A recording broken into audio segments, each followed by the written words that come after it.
Hello friends, అందరికీ నమస్కారం. మీరు చూస్తున్నారు ఆర్కే తెలుగు 56 ఫ్రెండ్స్. మేము ఒకటి బీర చెట్టు పెట్టాము. ఇది మాకైతే కూర మందం వెళ్తుంది. ఇవాళ ఒక 5-6 కాయలు వెళ్తాయి. చూడండి, ఇక్కడ ఒకటి ఉంది చూడండి. తర్వాత ఇక్కడ కూడా ఒకటి ఉన్నది చూడండి. తర్వాత ఇదొకటి.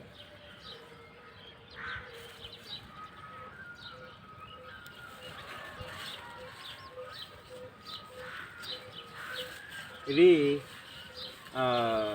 పండు ఈగ కోసం ఇవి అన్నీ ఖరాబ్ అయిపోతున్నాయి. నేను వీటిని అయితే ఇట్లా కట్టడం అయితే జరిగింది. చూడండి, ఇవి పండు ఈగ, వీటికి కన్నాలు పెట్టి కాయలు మురిగిపోతున్నాయి. అయితే నేను నేచురల్గా వీటికి ఏం పెస్టిసైడ్స్ కొట్టడం లేదు. చూడండి, ఇట్లా దోమ ముట్టుకొని ఇన్ని కాయలు డ్యామేజ్ అయినాయి.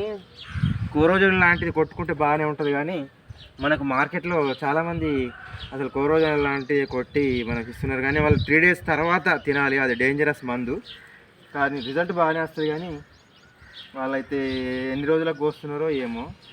మనకైతే 3-4 రోజులకు ఒకసారి చూడండి, ఇందులో నేను ఇట్లా పెడుతున్నా.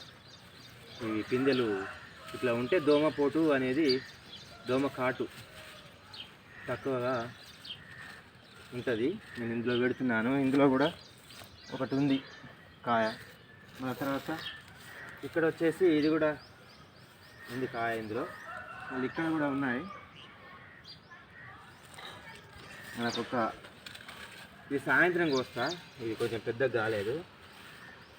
ఒక 1/2 kg దాకానైతే వెళ్తున్నాయి ఎప్పుడు కోసినా కానీ. Okay friends.